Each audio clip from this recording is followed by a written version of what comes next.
안녕하세요, 박학쌤. 네, 안녕하십니까. 목동미래타임 대위연구소장을 맡고 있는 오재성입니다. 그 한참 바빴던 시기가 지나고 나니까 얼굴이 좀 피신 것 같으세요. 예. 그런가요? 이제 그 고3들 정시를 좀 끝내면서 물론 발표는 이제 계속 진행 중에 있습니다. 그래서 그럼에도 조금 숨고르기는 예. 조금 전보다는 그래도 좀 나아진 것 같다라고 먼저 간만에 인사드리면서 말씀드릴 수 있겠습니다. 올해 정시는 어땠어요? 생각보다 결과의 성적들이 만족지 못했지만 이것을 어떻게 전략적으로 써야 될 거라지만 눈치 작전이 너무 개입돼서 뭐 이미 밴드나 정보 보셨다시피 경쟁률이나 이런 등등이 좀 하락되면서 생각보다 지금 주요 대학들이 발표를 하고 고려대나 이런 데 발표가 났거든요. 근데 보면 모 프로그램에서 이 확률이 너무 낮다고 봤던 학생도 지금 예비 번호도 좀 가까운 쪽도 은근히 받고 이런 그냥 말씀에 그냥 제가 즉답 드리면 너무 겁먹지 않은 친구들이 의외로 좀 그래도 좀 경쟁력이 더 있지 않았을까 예. 이런 좀 생각이 듭니다. 그 전반적으로 2019학년도 수시나 정시의 그 대입의 특징은 어떤 것이었다고 생각하세요? 수시 지원을 좀 지혜롭게 하는 학생들이 감사하다. 예. 이랬던 그러니까 이게 무슨 말이냐면요. 그 6개 쓰고 이제 상당히 좀 그래도 좀 공격적으로 썼거나 그래도 나는 상향 지원을 쓰겠다라고 물론 뭐 평소 모의고사의 기준도 있습니다만 그런 학생들이 그래도 뭐 제 조언인지 학교 선생님의 조언이든 그래도 야 하나는 좀 잘 그래도 5개는 그래 네가 골라라. 근데 하나는 좀 이렇게 걸어놓지 좋지 않겠니? 근데 다 떨어지고 그 학교를 붙더라고요. 그러니까 그런 사례들도 있었고요. 그리고 뭐 의대도 그렇고 또 뭐 교대도 그렇고 뭐 특정 상위권 대학도 그렇고 기타 이하 대학들도 역시 선배들 볼 중에 그럼에도 이 한두 개 전략을 잘 걸어놓은 게 예상치 못한 수능 결과, 예상치 못한 논술, 예상치 못한 면접 등으로 어머머 나 어떻게 나 예비도 못 받았어라는 분들 학생들이 그럼에도 서브로 걸어놓은 학교가 그래도 다행히 합격해서 그래도 지금 이제 대학 OT 준비하고 있다 이렇게 좀 말씀을 드릴 수 있겠습니다. 자, 2020학년도 대입 자 이미 시작됐죠, 교수님. 신학기가 되기 전에 2월까지 지금 막 어떤 거를 하면서 시간을 보내야 돼요? 사실은 이제 지금은 이제 뭐 벌써 개학을 한 학교도 있고요. 예. 그리고 뭐 물론 다시 또 방학을 또 좀 합니다만 바로 또 그렇습니다. 하더라고요. 근데 이제 뭐 목동 지역도 그렇고요. 이제 뭐 보통 2월 구정 끝나고 개학 이런 데도 많지 않습니까? 예. 그러다 보니까 지금은 뭐 지금의 예비 고3뿐만 아니라 뭐 중학생도 그렇고 고등학생도 그렇고요. 학생부가 2월 말이 마감입니다. 그렇기 때문에 뭐 다른 학습법이나 내 부족한 과목 공부하는 것도 중요하지만 그래도 이 학생부를 마무리하는 이제 고3으로 기준 예비 고3 기준으로 보면 2학년 학생부의 마무리지 않습니까? 그러니까 2월 말까지의 이 학생부 제출하는 거 이거를 학생들이 뭐 추가로 독서를 더 내라 뭐 수정할 거 있으면 내라 라는 담임선생님들이 계십니다. 그래서 그런 항목들이 있으면 학생들이 최대한 좀 잘 정리해서 내려고 준비하는 학생들이 좀 보이는 것 같습니다. 학생부를 잘 마무리한다라는 거는 이제 어떤 측면으로 생각하시면 조금 더 도움이 되실까요? 사실은 뭐 이제 1번부터 10번까지 학생부 중에서 크게 손을 학생들이 뭐 그러니까 담임 선생님이나 이렇게 적극적으로 야 뭐 내가 최대한 고쳐줄게 이런 등등 수정해줄게 이 정도 아니면 사실은 손을 댈 수 있는 범주가 그렇게 넓지 않습니다. 뭐 예를 들면 진로 희망 사유나 독서 사실 이런 등등만 학생들이 좀 더 추가했거나 선생님이 좀 더 낼 거 있으면 내라는 부분만 되고요. 보통들 대부분이 마감이 많습니다. 그렇기 때문에 뭐 추가 제출은 좀 그런데요. 그럼에도 일부 학교들은 제가 보니까요. 야 그럼에도 체크할 거 있으면 내라고 하는 학교들도 상담을 해보니까 있더라고요. 그래서 제가 아까 말씀드린 뭐 무엇보다도 그 진로 희망 지원 분야 진로 희망 사유하고 독서를 혹시라도 추가하거나 수정 그리고 아까 말한 내가 학과를 그 사이에도 바꾸려고 했던 학생들도 있다면 그 진로 희망 사유를 좀 더 수정해 가지고 내는 것도 좀 지혜로운 방법인 것 같습니다. 학생부를 점검하는 거 외에도 좀 몇 가지 중요한 게 있다고 말씀하시던데. 제가 볼 때는 이제 모의고사 대비도 될 수 있겠고요. 사실은 이제 고3 기준은요 3월 7일입니다. 3월 7일 전국 학력평가 모의고사인데요. 이게 서울시 교육청 주관이에요. 예. 그리고 4월 달이 이제 또 거긴 경기도 교육청 주관입니다. 그렇기 때문에 학교 보니까요. 저희도 이제 여기 경기방송 학생들도 가끔 상담을 오는데요. 보니까 역시 서울권 학생들이 3월, 경기권 학생들이 4월. 그런데 그 중에는 우리는 교장 선생님이 야, 우린 그냥 볼 거야라는 신청한 학교도 있더라고요. 3월은 경기도도 꽤 많이 보더라고요. 그렇습니다. 3월은. 예. 그래서 또 안 본 학교도 있는데요. 또 응시한 학교들이 있기 때문에 그래서 만나서 상담할 때 그 모의고사 대본 그리고 체크할 거 있겠고요. 예. 그다음에 무엇보다도 이제 보통 이제 4월 달, 5월 달쯤이 중간고사이기 때문에 예. 그래서 학생들이 2학년에 이제 종합 학 교과 성적을 계산을 해서 그 기준 따라서 내가 탐구 부족, 국어 부족, 그다음에 뭐 외국어 학생들은 전공어, 그다음에 과중 학생들은 탐구 등등을 좀 더 보완을 해가지고 3학년 때 선택하는 탐구를 좀 더 신경 쓰겠다는 학생들이 있고요. 그래서 뭐 개별적으로 공부하거나 자습하거나 인강을 듣거나 그런 등등으로 다양한 학습법을 통해서 이제 공부를 하려고 준비하는 학생들이 있는 것 같고 국수형 중에서도 부족한 과목들을 각자의 등급별로 보완을 좀 체크해가지고 좀 학습을 하고 있는 그런 등등을 제가 상담을 통해서 체크할 수 있었던 것 같습니다. 이 겨울방학 때 또 선생님 자소서 어떻게 해야 되나요? 이런 질문들 지금 많이 받으시죠. 전 개인적입니다. 예. 예, 저는 이제 어쨌든 물론 자소서도 뭐 한 해 많이 보지만 첨삭을 근데 그게 우선이라고 하지는 않습니다. 저는 개인적으로 그래요. 예, 물론 자소서를 미리 지금 모 학교는요 방과후 수업에도 자소서 프로그램이 있습니다. 예. 그래서 자소서를 지금 몇 주 코스로 한번 초안을 써가지고 작성해주는 학교도 있거든요. 근데 이제 저는 저 개인적으로 제가 이제 첨삭하다 보면 미리 쓴 학생들도 잘 쓴 것 같지도 않고 늦게 쓴 학생들이 물론 버거움도 있어요. 그럼에도 우선순위는 아닌 것 같습니다. 한 번쯤 생각해 본다. 그리고 또 이제 아이들이 생각해 보면은 자신의 현 주소를 잘 파악하게 되고 어떤 부분들을 조금 더 남은 기간 동안 노력해야 될지 좀 보이지 않을까요, 선생님? 그래서 저는요 설명회나 또 상담 때 조언 드리는 건요. 자기가 1, 2학년 때 활동한 내용은 좀 정리를 해놓으라는 겁니다. 그러니까 예. 사실 자소서의 기본은 아시다시피 뭐 이제 밴드고 뭐고 여러 선생님들도 뭐 팀 막 올리시는데요. 그리고 합격 사례 자소서 저도 많아요. 근데 그런 등등도 물론 모델이 되겠습니다만 그럼에도 또 한간에 어떤 분도 또 말씀이 아무리 흉내를 낸든 그 사람의 각자의 색깔을 그대로 다 비슷하게 갈 수는 없다라는 부분도 있더군요. 그러니까 어떻든 자신의 색깔이 중요한데요. 저는 무엇보다 이 시점에서는 1학년 때 활동한 거, 교내 활동, 교회 활동, 그리고 2학년 때 교내 활동, 교회 활동을 이렇게 항목별로 동아리, 자율 동아리, 봉사 등등으로 이렇게 기록해 놓는 게 순서다. 라고 말씀드리겠습니다. 뭐 한간에 소장님 자소서 어떻게 빨빨 써야 되지 않아요? 미리 안 쓰면 안 되잖아요. 라는 분도 계세요. 그런데 제가 아까 말씀드렸잖아요. 모든 원고를 작성하는데 기본은 소스잖아요. 주제 어디서 이걸 쓸까 등등이 있기 때문에 그래서 착한 선생님 질문의 말씀에 조금 먼저 드리면 너무 자소서를 지금 확 여기 압박감 갖지 마시고 그냥 스케치만 해놔라. 정도만 해서 내가 이런 활동했었지. 그리고 내가 이런 보고서 썼지. 이런 제목들만 이게 결국 최종본은 아니라는. 그렇습니다. 말씀이네요. 왜냐하면 그러니까 제 기준입니다. 의대를 쓰든 상위권을 가든 뭐 밑에 학교 학생들을 가든 수도권을 가든 지방을 가든 어디를 가든 자소서를요. 적어도 한 5-6번은 첨삭을 하더라고요. 그래서 너 이거 왜 이렇게 잘 썼어?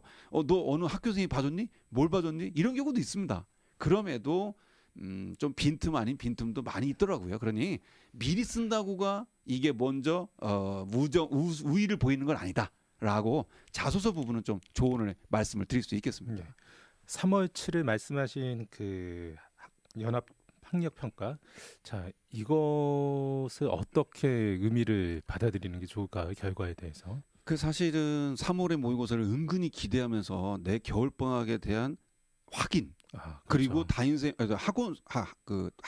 학부모님들이 너 겨울방학 때 시금석. 그렇죠. 그래서 너 겨울방학 때 어떻게 했는지 볼 거야라고 성적표 본 다음에 그걸로 막 공격하신 분이 계세요. 근데 물론 그것도 중요한 초석이 될 수 있습니다. 그런데 과학 탐구도 보통적인 2를 한다는 학생들의 경우는 또 4월부터가 시험범위고요. 그다음에 이제 공식적인 게 6월이 재수생 선배들하고 보는 거잖아요.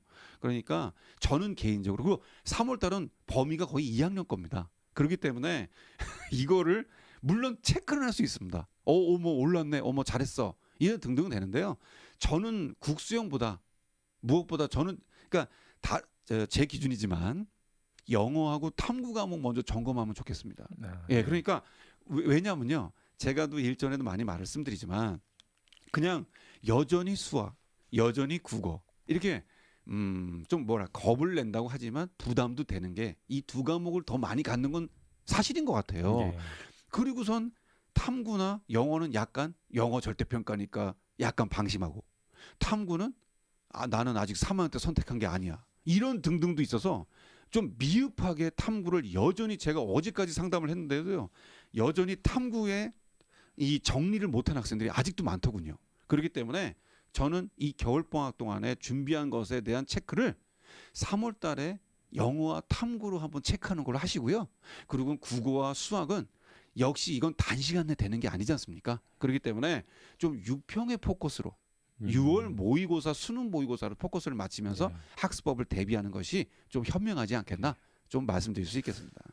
사실은 또 최근에 보면은 3월에 모의고사 이제 각 과목마다의 난이도나 새로운 유형 이런 게 실제 수능까지 이어지는 경우도 좀 꽤 있는 것 같더라고요. 수능 전문가분들, 선생님들, 학교 선생님들이 그래도 이 3월 모의고사 문제를 좀 많이 염두하시고 분석하시는 건 있는 건 사실입니다. 그렇기 때문에 저는 이 방송을 통해서 그러니 만약에 경기 학생들이나 또 기타 다른 학생들 중에서도 3월 모의고사를 안 보는 학생들은 뭐 3월 모의고사의 문제 스타일이 수능이야라고 이렇게 확 너무 집착하지 마시고, 대신 못 본 학생들, 응시를 하지 않는 학교 학생들은 반드시 좀 다운 받아서 뭐 문제하고 해설지까지 받아가지고 반드시 시간 재가지고 풀어봐라 드리는 그런 것도 좀 좋은 팁인 것 같습니다. 예. 예.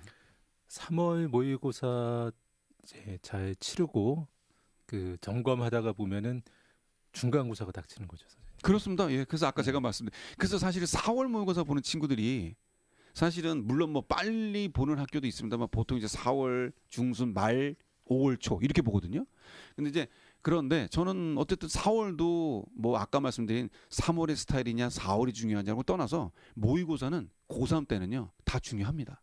예, 그렇기 때문에 이 문제가 똑같이 나왔어, 이게 중요한 게 아니고요, 그 시간, 그 긴장감 이런 등등의 좀 이 분위기의 컨트롤을 미리 수능의 시뮬레이션이라 생각하면서 3월과 4월과 6월과 기타 7월 등등의 이하 등등에 있는 모의고사를 좀 더 현장감을 느끼면서 대비하는 거, 이것도 좋은 훈련의 방식이다라고 볼 수 있을 것 같습니다. 그래서 어쨌든 4월의 모의고사를 준비하면서 너무 스트레스, 3월 성적의 스트레스보다는 역시 우리가 저는 그냥 논술만 쓸 건데요 라고 하지 않는 이상은 그럼에도 여전히 이 3학년 때의 마지막 중간과 기말고사의 성적을 잘 체크하는 것이 제가 볼 땐 이건 또 제 체크 포인트인데요, 오소장 체크 포인트인데요, 역시 학교를 좌우한다고 결정해도 과언이 아닌 것 같습니다. 그 아이들이 이렇게 중간고사 열심히 준비하는 기간 동안에 또 부모님들께서 또 이제 준비를 해두면 좋을 만한 게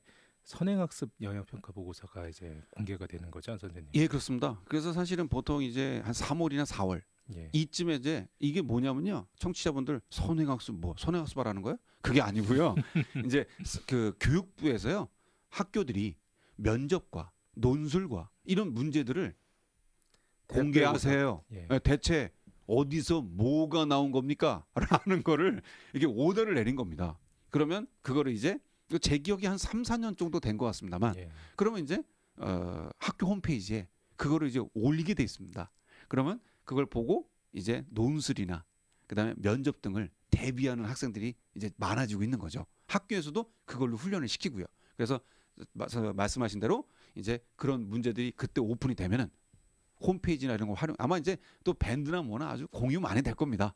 그러면 뭐 사실 근데 제가 봐도요, 이렇게 뭐 서울대나 특정 학교들도 이렇게 투명하게 과별로 잘 공개한 학교도 있는 반면 이렇게 좀 이렇게 약간 대충 넘어가고. 공개는 했는데 이거 전문가가 봐도 이거 뭐 어떡하라는 거야라는 경우도 있습니다. 근데 어떻든 그러니까 그럼에도요 대략적인 제 생각보다도 아주 좋은 활용이 되고 있습니다. 그러니까 나중에 차후에 3월이나 4월 달쯤 공개되면은 그 대학별고사 작년 대학별고사입니다. 면접 논술 등 그런 등 특기도 올려놓습니다. 그래서 그런 것들도 활용하는 것도 좋은 방법이다라고 말씀드릴 수 있겠습니다. 이렇게 보통 중간고사가 이제 4월 말에 되거나 아니면 5월 초까지 이어지기도 하는데요. 그 시기에 또 이제 중요한 수시 요강 발표가 입학처에 있는 거죠. 네, 그렇습니다. 보통 이것도 학교마다 랜덤인데요. 뭐 원래는 사실 그건 이제 대학교 협의회라고 주관합니다. 그래서 예. 자 발표하세요. 우리가 다 모아 놓을 테니까. 그래서 그거를 학교 공지 모 대학 홈페이지와 대학교육 협의회라는 홈페이지에 이렇게 요강이나 이런 걸 올리게 돼 있습니다. 그러면 이제 그걸 보면요. 이제 아까 하신 대로 지금 발표된 건요. 모두 계획안입니다. 계획안. 예. 보통 한 2년 전에나 이렇게 계획안을 미리 발표하게 돼 있습니다. 우리는 수시 어떻게 뽑을 거야. 그다음에 우리는 인원은 과별로 어떻게 뽑을 거야. 그리고 수능 최저는 어떻게 할 거야. 이런 등등 갖고 지금 설명을 하는 거거든요. 근데 이제 디테일한 일정이나 그다음에 혹시라도 또 바뀐 학교도 나와요. 이화여대 이런 데도 작년 같은 경우도 그렇고 막 갑자기 그 계획안과 바뀐 학교들이 좀 있습니다. 예. 그렇기 때문에 그걸 맹신하셔가지고 그냥 내가 무슨 과 쓰려는데 인원이 몇 명이었어? 미래 인재는 몇 명이었어? 예. 지역 균형은 몇 명이었어? 학생부 종합 몇 명이었어? 이렇게 그냥 계획안만 보고 그냥 전략을 세우는 분도 계세요. 그러니까 아까 또 아주 중요한 착한 선생님 말씀하셨는데요. 그러니까 그때 확정안에 또 요강이 나옵니다. 그러면 내가 이미 알고 있는 요강인데 뭘 또 나와? 이러지 마시고 확정안입니다. 확정안. 그러면 보통 이제 아까 말씀드린 5월 달쯤 거의 나옵니다.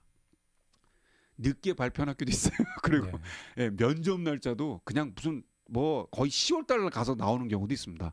그러니까 그런 일부 학교 빼곤요. 이제 일정 등도 다 나옵니다. 우리 언제 시험 봐요? 이렇게요. 그리고 시간까지 안 나오는 경우는 있고요. 그래서 일정들이나 이런 것들을 이제 5월 달쯤이면 거의 내가 지원할 대학과 학과들은 대략 스케치를 하실 수 있을 겁니다. 그래서 요강 최종 발표된 거 체크해라. 이것도 아마 중요한 5월 달의 체크 포인트 같습니다. 예. 수시 요강에서 좀 체크하셔야 되는 게 전형 계획에서의 변화가 있는 것들 체크하셔야 되고 모집 인원도 이야기해 주셨고 수능 최저 기준 이런 부분도 말씀해 주셨고 그리고 거기에 또 추가할 거 증빙 서류. 그러니까 사실은 왜 작년도요. 자꾸 이전 자료를 올려다가 이렇게 오신 분도 계셨습니다. 그러니까 모 대학의 자료가. 근데 제가 딱 봤더니 저도 이렇게 검색을 쭉 해보니까 이게 작년 건데 그리고 제가 그래서 저도 혼동돼서 학교에다 전화했거든요. 그랬더니 아직도 안 나왔답니다. 그래서 예를 들면 증빙 서류나 그래서 그게 확정된 게 아닌데 확정된 양 또 오류가 된 것도 있었습니다. 그러니까 여기서 조금 더 추가할 거는 만약에 아까 말한 내가 지원할 전형이나 이런 것들 보셔서 혹시라도 다시 확실하게 확인하고 싶으면 학교 입학처에 재확인을 하시는 것도 현명한 또 방법인 것 같습니다. 선생님 중간고사도 마치고 이렇게 요강도 좀 막 살펴보고 있다 보면 이제 5월, 6월에는 어떤 방향으로 좀 시간을 보내야 될까요? 사실은 이제 1학기의 3학년 기준으로는 8월 말이 학생부 마무리입니다. 그리고 사실은 아시다시피 3학년 때는 그렇게 활동들이 전국자사나 자사고 특목고 이런 학생들은 여전히 동아리 여전히 자율 동아리가 좀 더 활성화됩니다. 그런데 만약에 일반고나 특정 학교 등등은 심지어 어떤 학교는 제가 어제 상담했더니요. 동아리 하지도 말라고 그랬답니다. 3학년 때. 그래서 그거는 그게 아닌데 하는데 그랬다고 하더라고요. 그래서 어떻든 그러니까 그런 등등이라도 이제 중간고사가 한번 끝났으니 이제 저희 고3 기준으로는 기말고사와 학생부 마무리하는 게 가장 큰 미션입니다. 예, 왜냐하면 수시를 지원하는 3학년 1학기까지가 적용되거든요. 그러니까 기말고사는 이제 잠시 약간 숨고르게 하시고요. 그리고 나서는 이제 1학기 동안에 했던 자율동아리나 1학기 때 했던 교내 대회나 1학기 때 했던 진로 활동이나 보고서 작성 이런 것들이 혹시 추가한 게 있으시거나 봉사활동이 있으시거나 이런 게 있으시면은 그런 것들을 좀 마무리해가지고요. 왜냐면 이제 아시다시피 6월 모의고사 또 있지 않습니까? 예. 그럼 그거 끝나면요. 이제 정신이 하나도 없어요. 예. 음. 그러고 나서 하면은 이제 기말고사. 기말고사입니다. 그러니까 이제 5, 6월 달이 예. 좀 물론 중간고사 잘 봤든 못 봤든 후유증도 있어요. 예. 그럼에도 이때 추스려서 학부모님과 학생들이 야야 뭐 체크할 거 있나? 그리고 야 추천서도 선생님께 말씀 미리 드려놓는 게 좋지 않을까? 이런 등등도 그 닥쳐서 하지 말고 선생님 뭐 미리 말씀도 좀 드려놓고 그래서 좀 약간 이렇게 좀 숨고르게 할 때 그때 서류 챙기고 못 챙기고 이렇게 챙겨놓고 그러고 나서는 6월 모의고사 대비를 해주는 것이 제가 볼 때 이 5, 6월 달에 가장 중요한 핵심이 아니겠나 좀 말씀을 드릴 수 있겠습니다. 자, 말씀하신 6월 모의고사까지 치르고 나서는 이제 진짜 기말고사하고 1학기가 마무리되어 가는 거죠, 선생님. 네, 그렇습니다. 음. 그래서 보통이 아시다시피 이제 7월 말 8월 달쯤이 방학인데요. 예. 그럼 이제 그 전 사이에 이제 또 말씀드리겠지만 6월 4일 날 수능 모의고사 끝나면 예. 이제 또 저희가 또 특별 방송 하겠지만 그거 갖고 이제 어떻게 할 거냐라고 하는데 뭐 조금 짧게 말씀드리면 작년 6월이 모의고사가 좀 어려웠었고요. 예. 수능 모의고사요. 예. 뭐 그냥 쉽게 말해서 수학은 1등급이 가나형이 다 80점대였습니다. 그래서 그때 문이과 학생들도 뭐야 이거 이랬고요. 국어는 91점이었습니다. 예. 그러니까 이제 1등은 컷입니다. 그리고 9월 달에 이제 97, 91, 92 이렇게 됐습니다. 그러니까 학생들이 이제 나 올랐구나 라고 하면서 수시를 근데 결국 정작 작년 수능 기준입니다만 수능이 난이도가 좀 있었지 않습니까? 그러니까 개인적으로 6월 모의고사를 좀 수능에 좀 더 시뮬레이션이라 보시고 좀 6월을 바짝 대비해 가지고 체크하는 것도 중요할 것 같고요. 더 나아가 올해는요. 이 수시 접수가요. 9월 6일부터 10일인데요. 근데 이 접수 기간이 그러니까 9월 4일 날 이따 말씀 또 드리겠지만 9월 4일 모의고사 끝나면 이 기간이 별로 여유가 없어요. 예. 그래서 제가 볼 때는 6월 달에 이 수시 지원의 6장 전략을 좀 잘 디테일하게 미리 세워야 9월 달에 다급하게 전략을 세우지 않지 않을까라는 것도 좀 추가로 말씀드릴 수 있을 것 같습니다. 예. 오늘은 여름방학 시작 전까지 할 수 있는 부분은 뭐 한두 가지만 더 챙겨주시고 여름방학부터는 내일 저희가 좀 한번 다뤄볼게요. 선생님. 예. 그래서 뭐 나름 이제 여름 방학 때는 역시나 6월 모의 평가 기준에 부족한 과목. 예. 그리고 아까 말씀드린 자소서 초안. 예. 사실은 저는 개인적으로 이때부터 쓰라고 합니다. 예, 왜냐하면 예. 3학년 때 활동도 이때쯤 되면 어느 정도 또 되거든요. 그러니까 그 큰 두 가지에 그 다음에 좀 더 세 가지 나가면은 뭐 제가 말씀드린 기말고사의 마지막 마무리 이 세 가지가 제가 볼 때는 여름방학 전에 여름방학 전까지의 가장 큰 핵심 포인트다라고 볼 수 있을 것 같습니다. 예. 그 1월부터 해서 상반기는 자신의 이제 강점 요소를 대학들의 전형에 맞춰서 좀 점검해보고 본인들의 선택과 집중을 조금씩 이제 추려갈 수 있는 시기가 되었으면 한다라고 주로 말씀을 해주셨던 것 같습니다. 아마 오늘 방송 좀 못 들으셨다고 하더라도 내일 방송 들으시다가 오늘 방송 좀 참고하시면 상당히 좀 도움이 되실 수 있을 것 같습니다. 내일도 2020년도 대입 캘린더 박하스 쌤과 함께 전해드리겠습니다. 감사합니다. 감사합니다.